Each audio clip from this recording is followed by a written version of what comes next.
It was a quiet morning on the farm when I noticed something unusual.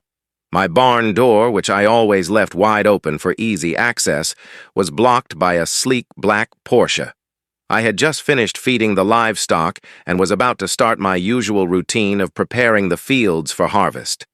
But when I approached the barn, the shiny Porsche was sitting right in my way, taking up the space that was crucial for me to move my equipment in and out. I walked up to the car, knocked on the window, and waited for the driver to roll it down. When the window finally lowered, I was greeted by the face of Karen, one of my neighbors, a woman who always had a sharp tongue and never seemed to care about the people around her. "Excuse me," I said, trying to stay calm, "but you're blocking my barn door. I need to get through." Karen didn't seem to care. In fact, she just gave me a smirk and said, "I'm parked here. You can just wait for me to finish up." She was clearly in no rush. I didn't have time to wait around. My harvester was ready and the crops were waiting to be gathered. Frustration began to build inside me. I explained to Karen that I needed to move the harvester so I could get to work. But she didn't budge. She even dared to say that it wasn't her problem and I should find another way to deal with it. That was it.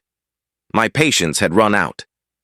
I turned on my heel and marched back to the barn where my massive harvester stood.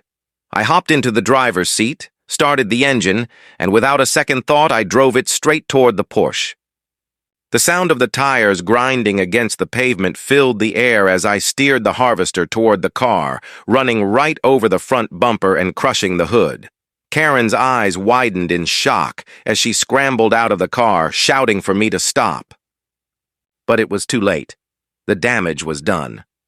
The Porsche was now barely recognizable, and Karen stood there, stunned, realizing that her little parking stunt had backfired in a big way. I looked at her, unbothered by her outrage, and simply said, "Next time, think before you block someone's barn door." Then I drove away, leaving Karen fuming behind me, knowing well that my harvest couldn't wait.